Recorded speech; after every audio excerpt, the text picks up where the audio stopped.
جونا في يعني دخولين يعني خاشين في فصل الخريف او وينتر تايم، مثلا عندنا سنو، وجو لما شافوا واستغربوا، وهم برضه عانوا بين بعض المشاكل بالبرد أو اختلاف البيئة واختلاف المناخ. ده كله كان يعني صعب عليهم، ولكن اتعودوا هسه كده، فالحمد لله بنقول على ميرام وليس لهم أي وجع، وماشي حالهم كويس. فالحمد لله زي ما انتوا بتشوفوا ده، زي ما انتوا تعرفوها طبعا، يعني البلد دي يعني البلد تشوفوها في الانترنت مثلا في التي في everywhere. مثلا البلد صعب، يعني بلد بارد وسنو في بعض الحاجات يعني يوم ما شفناه، لكن فالحمد لله لما شفنا برضه ما أثروا بينا ووالفنا مع المجتمع الأمريكي. وهسه بقينا فالحمد لله بقينا نتصرفوا بالإنجليزي في المستشفيات، بقينا نتصرفوا في الأعمال، بنتصرف في الشوارع. عملت شنو عشان الانجليزي؟ والله أنا الإنجليزي طبعا عشان دار نعمل براكتس، عشان دار نعمل سبيك مع البيبل. مثلا عملت إنه اولا انا بكون في العمل، يعني لو في حاجه انه انا ما عرفتها زي ما عارف انه نقول سكويز مي، وبنسال الشخص انه عشان يقدر يوصل لي شغل ده بالانجليزي، عشان لو احيانا يوم من الايام لو واجهني عشان نقدر نعرف شيء ده انه اسمه شنو، ونقول بكيف نسال واحد. دي الطريقه انه انا بدرس الانجليزي. والطريقه الثانيه انا بكون عندي استراحه في البيت ولا ان كان برا البيت، طبعا بخش في اليوتيوب، بجيب انه لانجوج كلاس الانجليش يو اس، بخش في جوجل بشوف انه reading writing talking formation، يعني بشوف انه جرامر مثلا. يعني دي كل حاجات انا بتطلع عليها على اليوتيوب. وثم ثانيا انه بمشي في مدرسة اسمه adult education، عبارة عن هي تعلم اللغات. دي بلمكم اي واحد هو جاي انه اساس انه يتعلم اللغة الانجليزية. فالحمد لله في ذاك الزمن تقريبا انا السنة كنت في ذاك المدرسة، والحمد لله كنت اخذت السنه هناك. يعني انا اشعر ان نفسي انا احيانا في بعض المحلات المكاتب زي انه عندنا زي مكاتب بتاع اللجوء طبعا في في هذه الولايه انا الموجود، لما نكون احيانا زول لما يجي وراي ممكن بكون دار مساعده، انا بكون على حاله ترجمه عادي ما عندي اشكال. وثم ثانيا عندي الرغبه انه عشان دار اخش كوليج كوميونتي ما يسمى كليه. برضو انه لما بداية الكلية اصلا انه زي الجامعة، هو اصلا جامعة لكن انه برضو انت بنزلوك في اي اس ال كلاس، عبارة عن دي يعني بتاع اللغة، عشان انت تخير الفورميشن بتاعك وتعمل انه بروجرام بتاعك انه جيد عشان تدخل نفسك في كل في الجامعة. وانه عندي طموحات كثيرة انه عشان اخش في جيت واي، والحمد لله جيت خشيت انه ادوني يعني. Great. Yeah. All right, you're going to be asking me questions? Yeah, of course. Okay. Uh, okay, welcome. Uh, Here in Iris, that you mentioned to welcome the refugees. Where do they come from? The majority of your refugees. Nowadays, In this general. this year, most of them have been coming from Afghanistan because President Trump has suspended most of the refugee program, especially the program bringing refugees from mainly Muslim countries like Syria and Iraq, other places. But there is an opening to bring families from Afghanistan, and many of them have been coming. But in general, over the past 5 years, most of the refugees have been coming from Congo, Afghanistan, Syria, Iraq, and that's about it. Before that, we welcomed people from Colombia, Cuba, Sudan, Somalia, but the majority recently have come from Afghanistan, Syria, and the Congo. Do you have specific numbers of the refugees, those who come from Middle East, particularly the Muslim countries? The U.S. government every year decides how many refugees are coming, the total number, Yeah. and which nationalities. And usually the US government wants a diverse group of refugees coming. But this year, the Trump administration has almost stopped completely the refugees coming from Syria. You know that Syria has more refugees in the world than any other country. There are more than 5 million Syrian refugees. So it is the largest refugee crisis, but we are bringing the smallest number from that country. Here in Iris, what do you do for the refugees in general? Your mission, what is it? Well, it begins before the refugees arrive. We get an email on our computer that says a family is coming in 2 weeks. We need to go out and find an apartment. We furnish the apartment with donated furniture. We put some food in the kitchen. We find someone in the neighborhood who can cook a hot meal to serve that refugee family when they arrive. We meet them when they arrive at the station in New Haven. After they've arrived at the airport, of course, they come up the road from New York to New Haven, and we meet them usually in the evening. We get them settled in their apartment, they have a good night's sleep, and then we bring them into the office and we describe the program. And the program is, first we connect you to health care. Then we're going to enroll your children in school. We're going to help you learn English, and we're going to help you find a job. And if your family was separated, we have a legal department that can help reunite your family. And we'll do all of these things as quickly as possible because you have to work as soon as possible. In the United States, the refugee program is very demanding, puts a lot of pressure on refugees to work as soon as possible. We don't have enough money to support people for a whole year. It's not like Canada, where you can take a whole year to learn English and to learn the culture and to relax and prepare for a job. That's not how we do it in the United States. Here, we say you have to hit the ground running. You arrive and you have to start to run almost immediately. How could they manage to do that? Particularly, most of them, they don't know how to speak English language, and they come with different cultures, as well as there were ladies come with them. Yeah, it's very difficult. And the only jobs that refugees who don't speak English can get are working as dishwashers in kitchens or in restaurants, or cleaning hotel rooms, or working in factories. But that's the program. It's difficult. Sometimes it is depressing for people. But we would hope that the person's first job is not going to be their last job. We hope that they can learn English and move up. And in this country, there is mobility. You can begin as a dishwasher and then years later be the owner of a restaurant. And that's what we hope to see. Do you have specific examples of kind of shift that from beginning to the success to the... Yes, there was an Iraqi gentleman. He was in the office a few months ago. He started as a dishwasher in a restaurant, and now he is the manager of a used car business. So you can work your way up. If you work hard, you study English, you maybe go to classes in the evening. You're working during the day, you go to classes in the evening, then you can move up. This is the way immigrants have lived and started their lives for hundreds of years in this country.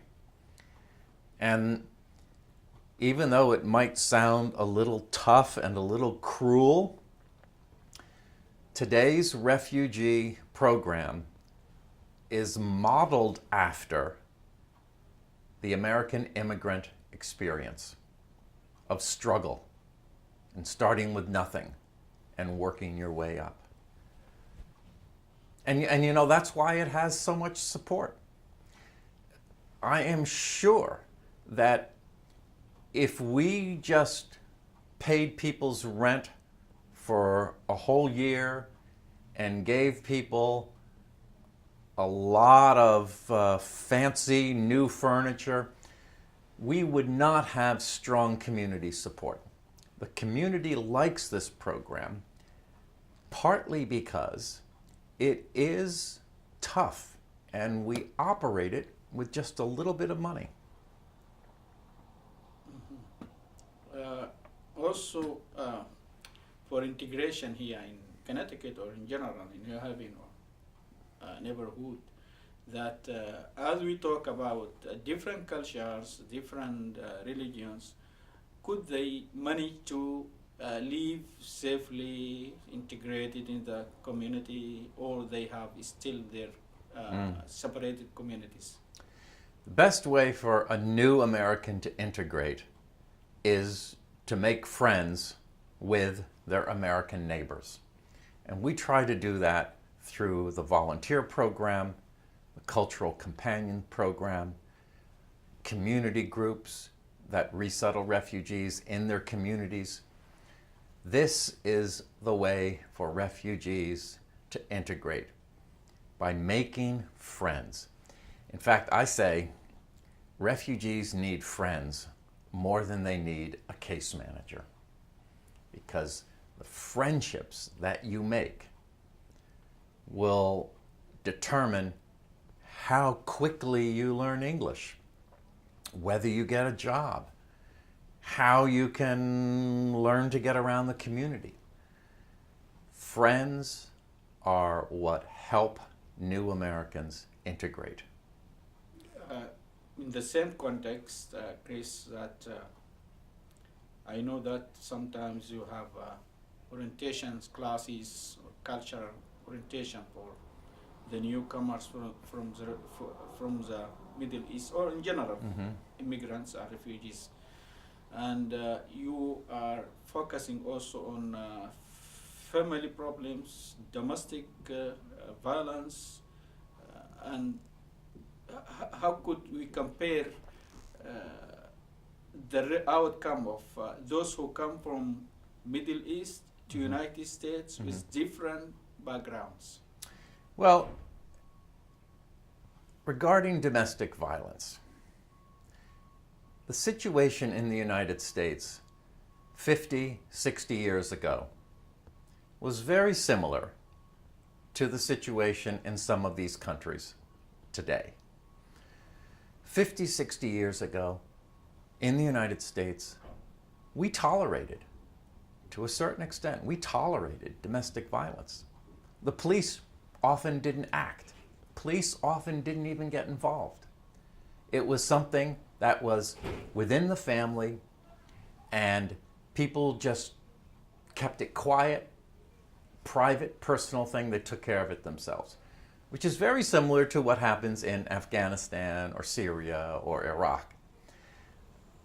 But things changed. The laws changed in this country. Today, it is not tolerated. It still exists. It still exists in this country, no doubt about it. But the laws are different, and it's not tolerated. And we make that very clear to people, that if there is violence in your family, and it is reported, and there are a lot of people who have to report it. If we notice it, we have to report it. If a school teacher notices it, they have to report it. If it's reported, then someone will come and visit your house. If it is happening live, police will come and arrest somebody. And we explain that. Is there any negative reports or cases? Oh, yes. Over the past, my 13 years here, yes, there have been arrests for domestic violence. Is it a big percentage or? No, it's a small percentage. Okay.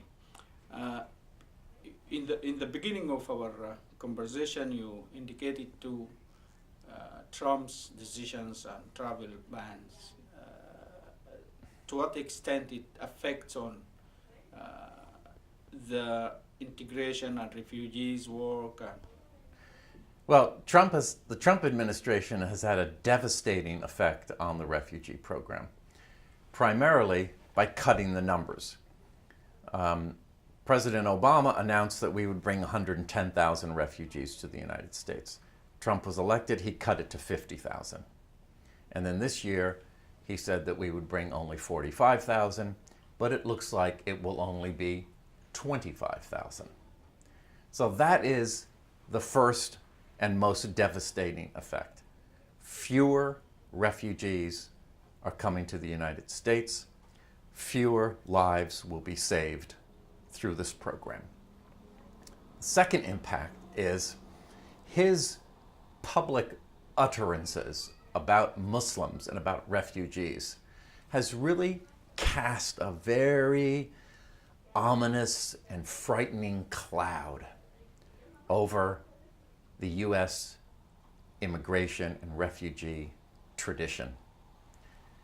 So that maybe people who have negative attitudes, they feel emboldened by Trump's horrible, bigoted remarks about Muslims and refugees. And they're also repeating them. We have seen a slight increase in the number of incidents in school and right after Trump was elected in just the general public, people saying negative things about Muslims and about refugees. That seems to have calmed down a little bit. But it is something that really is shocking when the President of the United States of America does not support our greatest American tradition. Not only does he not support it, but he criticizes it and disparages the people who come through the refugee program. This is shameful. You mentioned to American traditions, and I think it based on diversity and immigrants programs in general. Right. Yeah. To what extent also this decision affect negative on the American traditions? Well, it is really taking us backwards. I mean, immigrants, refugees have built this country. They made this country great. They made us strong. They've made us proud. And this country, throughout most of its history, has attracted the best and the brightest people in the world because it's here they felt they could be home. It's here they felt they had opportunities. It's here they felt they had freedoms and liberties and that they would not be discriminated against. Now, if that changes and we no longer attract the best and the smartest and the most persistent and the toughest people, then that's going to change the nature of this country. Okay. All right? Thank you. Thank you. Good. Finished right on time. Yeah.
Pari-pa-pum, pari-pa-pum, pum, pum.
This story always makes me smile. Actually, a couple months ago, we had a Congolese client come to us and excitedly present to us an Employee of the Month certificate that he got from his job at New Haven Hotel, and you know he just was so impressed by it and so happy with it, and it brought us so much joy. For him to have so much joy, he's also been asked to go on different trips to with the hotel to different hotels in the area, and he's taken trips to Rhode Island, for example. And he, comes to us and jokes with us and says, "I go on business trips sometimes," and he just loves it. He's so happy. I love that.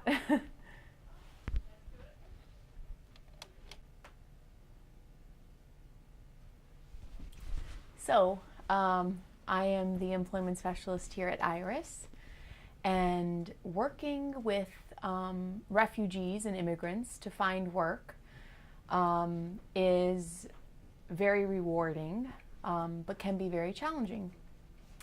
Some of the challenges that we face here are probably something that people can anticipate is language.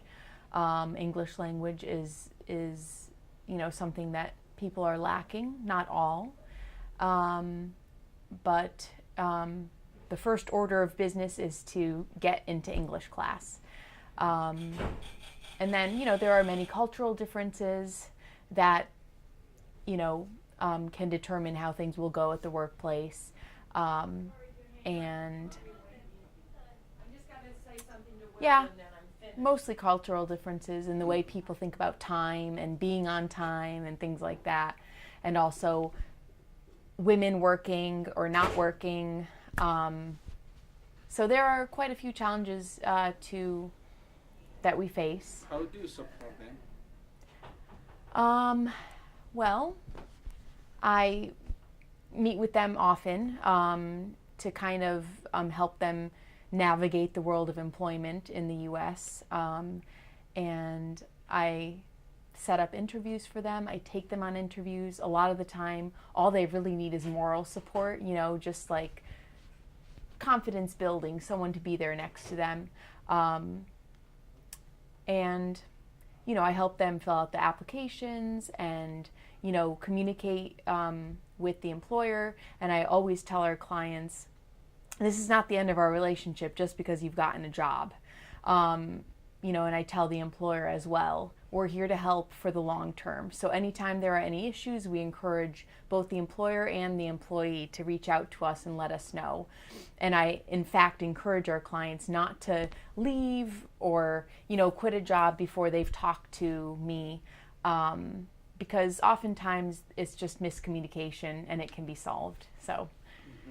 what kind of jobs that the refugees regularly they work on it? Well, right now our jobs are, well, our clients are working in manufacturing. There are a few factories here in the New Haven area, and people do assembly work or operate machinery. Some people who have a little bit of more experience may do some production quality control or product quality control.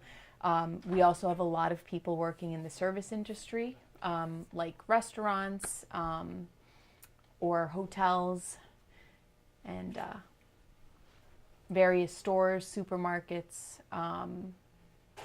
and the community in New Haven, as far as employers go, has been very, very supportive. How could the employee could evaluate their performance and their ability to do different jobs? Well, it's been successful for the most part.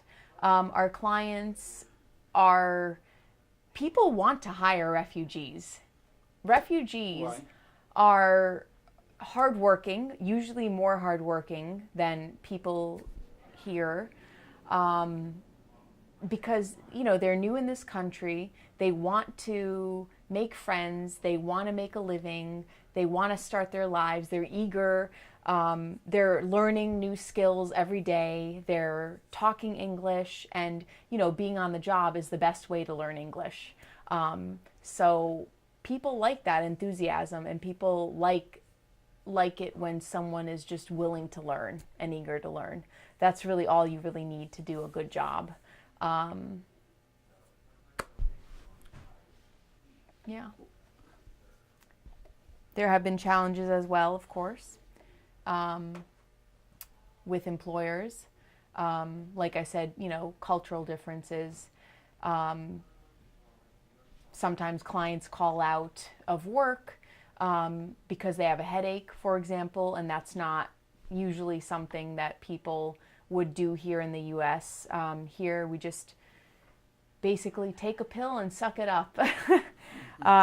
So, you know, sometimes I have to sit down with clients and talk to them and just, you know, tell them about the world of employment in the U.S. and what's expected of their employers. Do they complain from any kind of racial discrimination or religion or culture or race or caste? Yeah, sometimes we have had clients come to me who are maybe working in a place that has a particular population working there, and there are many people in that group that work there, and sometimes they do things or make it uncomfortable for our clients so that, you know, they won't be part of their group, so they can feel left out. Sometimes our clients feel it's because of the color of their skin, but mostly it's cultural. You know, people unfortunately have preconceived notions about what people are like when they're coming from a certain country, and they may treat them in a specific way because they have the wrong impressions. You know,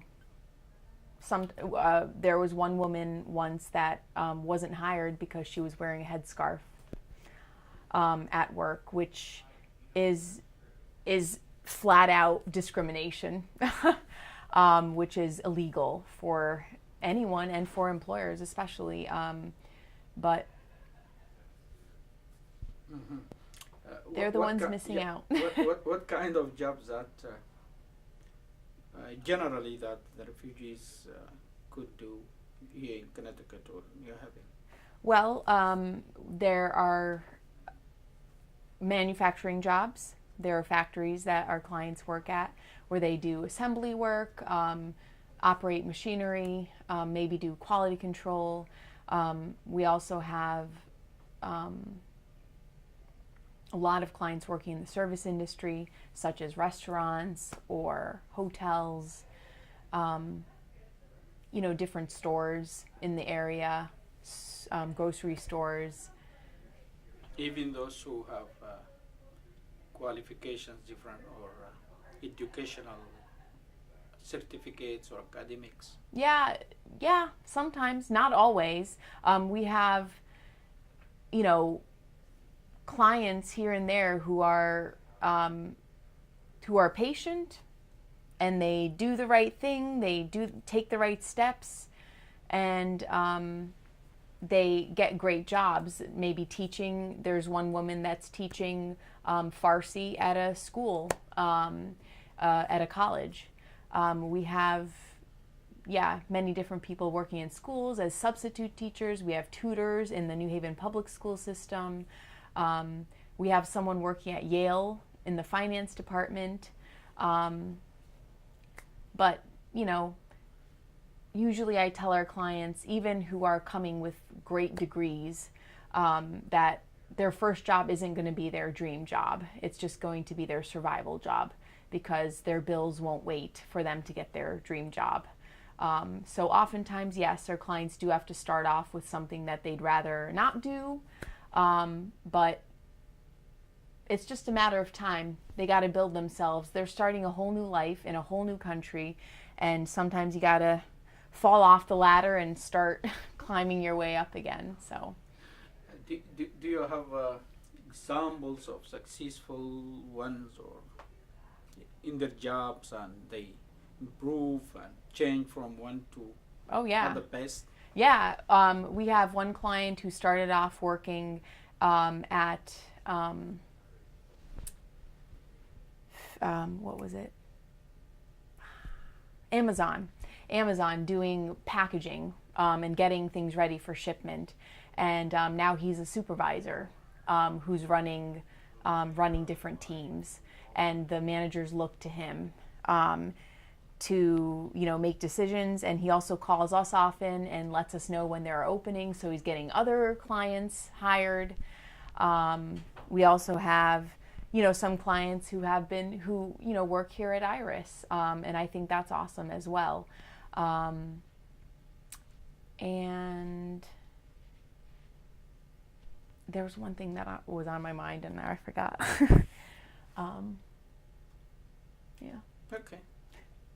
Okay, awesome. Okay. عشان نوري الناس اللاجئين ديل بأمريكا بتخليهم يشتغلوا عادي أي شيء. والله ولا الدول دي سايبين يا بس.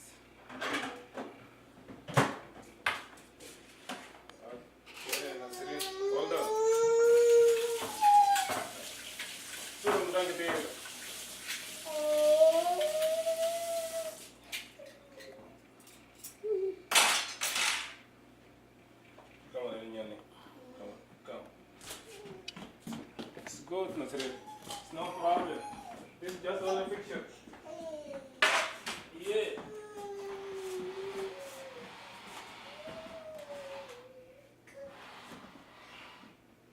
دار يشيل منك صورة نسرين.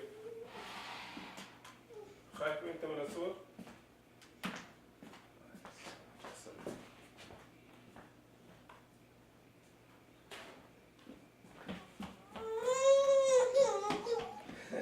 خليها خلاص. مجنونة.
Yeah.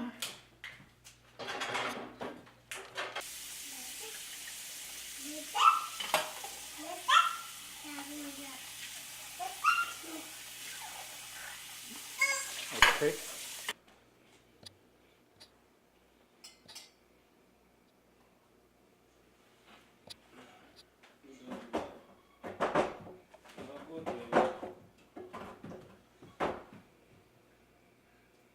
أنا أقول له يدوك يدوك تاكل